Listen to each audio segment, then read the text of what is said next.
If you're looking for the best beach town in Vietnam, you're probably stuck between two options, Da Nang or Nha Trang.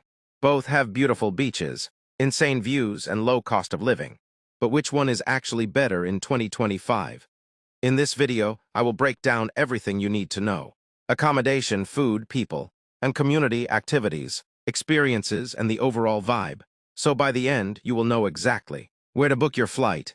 So let's start with the beach. And the city environment. They both are pretty similar, like a beach town, like big buildings on the beach, and nice white sand, and a lot of palm trees, and mountain views. So they both are really amazing in this way. But there's some differences. Nha Trang is definitely a bit smaller, and it just seems like it's well designed. Somehow like it's just so beautiful. It's such a pretty city. And with the views, and everything, like it's a bit more compact. So it just somehow it looks more beautiful, I would say. The city views are just insane. And the beach and the mountains, and everything, like the views, are incredible. It's so beautiful. And as Da Nang is a bit bigger, and it's more like spread out. It's not as pretty. It's not so well designed in a way. That there's a couple of different neighborhoods, and the mountains a little bit further away. But of course, naturally, as it's bigger, there's more options for everything, so that's a good thing. And also, Da Nang Beach is a bit better. When it comes to the water, it's better for surfing. And the water is a bit more clear. It depends a lot on the season also. If you come during the rainy season, the water is going to be more dark in both places. But what I find, I guess because in Nha Trang there's a bigger river coming straight to the beach area on top of it, it tends to get a bit more like brown, and not so clear. And the big difference between these two places is how to get there. In Da Nang, there's International Airport, which is only 50 minutes grab drive from the beach area. So it's only like few dollars to get there. So it's super easy. And there's direct flight, for example, from Bangkok and Kuala Lumpur. So it's really easy to get here. In Nha Trang, there's no international airport. And the domestic airport also is 45 minutes. Drive from Nha Trang actually in Cam Ranh. So it's definitely not as easy to get there. But the good thing is that it's really close to Ho Chi Minh City. So if for any reason you need to go to Ho Chi Minh City more often, or something like this, it could be a benefit. But generally, Da Nang is definitely better in this way. And also the climate is a bit different, because Nha Trang is way more in the south, and Nha Trang is a bit more in the north. So generally I would say that Nha Trang has a bit better climate, because it's more stable, like it doesn't fluctuate so much with the temperature, and rain in Da Nang, it gets quite cold in the winter. And Traveling across Asia is an exciting and eye-opening adventure. With its rich cultures, diverse languages, and deep-rooted traditions, the continent offers an unforgettable experience for every traveler. From the bustling streets of Tokyo to the tranquil temples of Thailand, every destination brings something unique. But to truly enjoy your journey, it's important to respect local customs and traditions. In today's video, we'll explore 15 cultural differences you should know before traveling to Asia. At all.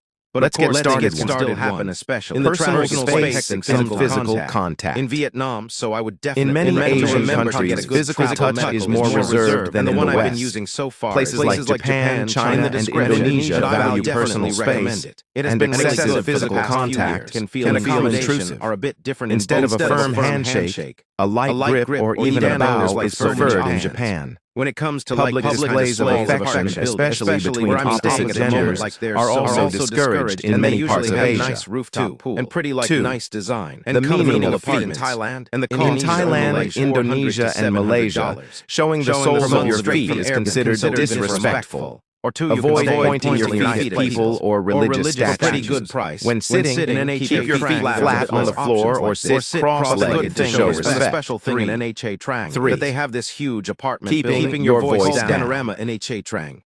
And it's pretty awesome. Speaking loudly in public can be seen as rude or disruptive in countries like Japan, China, and South Korea. Many Asian cultures emphasize harmony, so it's best to keep a calm and steady tone when talking. Really nice gym-like. 4.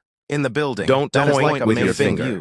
And like generally, the Pointing at location someone with your index finger is considered impolite in Vietnam, Indonesia, and the Philippines. Instead, use an open hand, a thumb, or even a chin gesture to indicate something. Really amazing. 5. And like it's just like The really left hand design rule. in India In India and Indonesia, the left hand is associated with personal hygiene and is considered unclean. Always use your right hand when handing over gifts, money, or kind of luxury apartment building. 6. I don't know anywhere else in the world. Shoes off indoors. Removing your shoes before entering homes, temples, or sacred spaces is a sign of respect in many Asian cultures, including Thailand, Japan, and India. Road here. If you see a row of shoes at the entrance, take yours off too. I mean, not too bad. 7. $100 per night. Public displays of affection.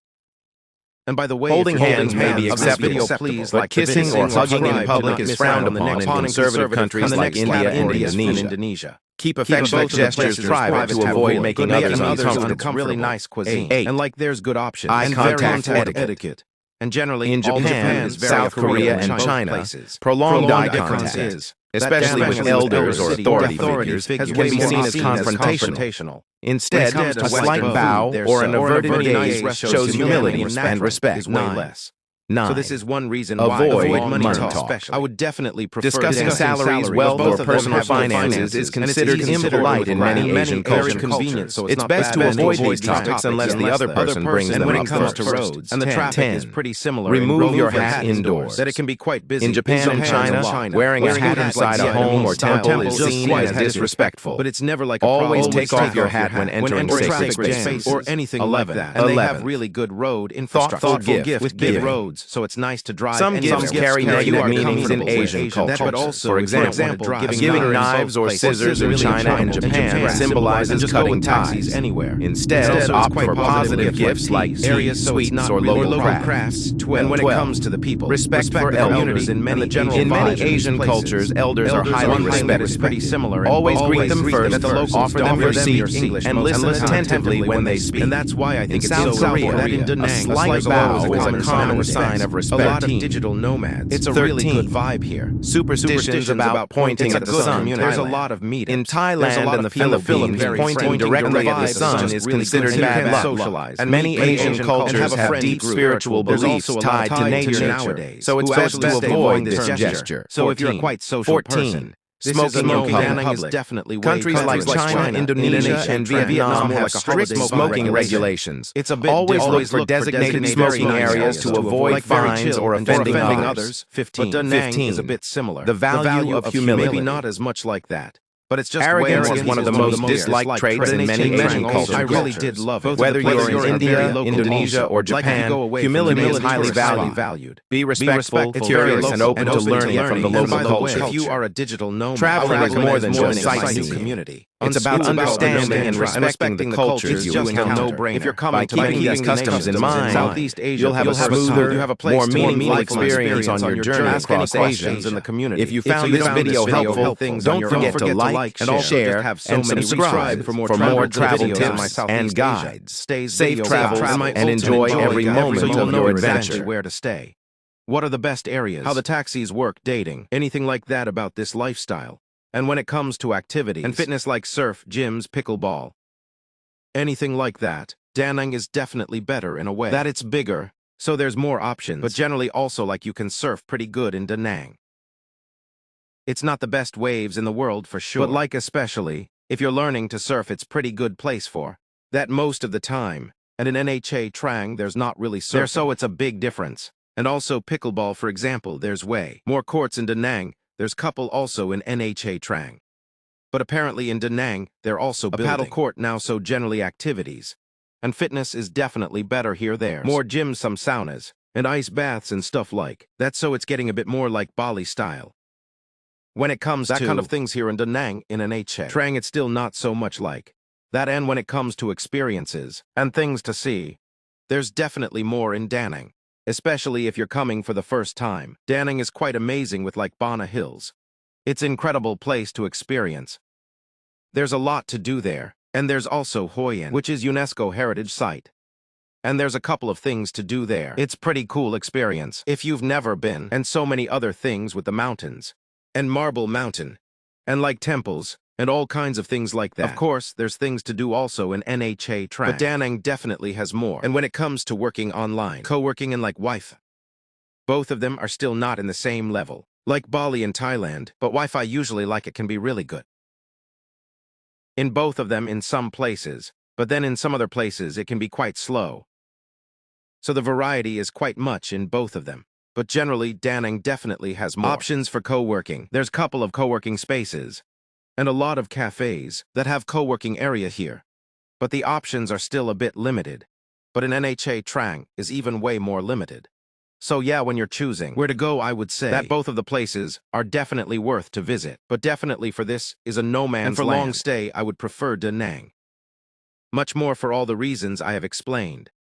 But Nha Trang is also quite unique place. Like as I explained, the experiencing panorama. And like I kind of miss also living in Nha Trang, so it's not a bad place by any means. So yeah, hope to see you inside the Non-A tribe life. And subscribe and see you next week.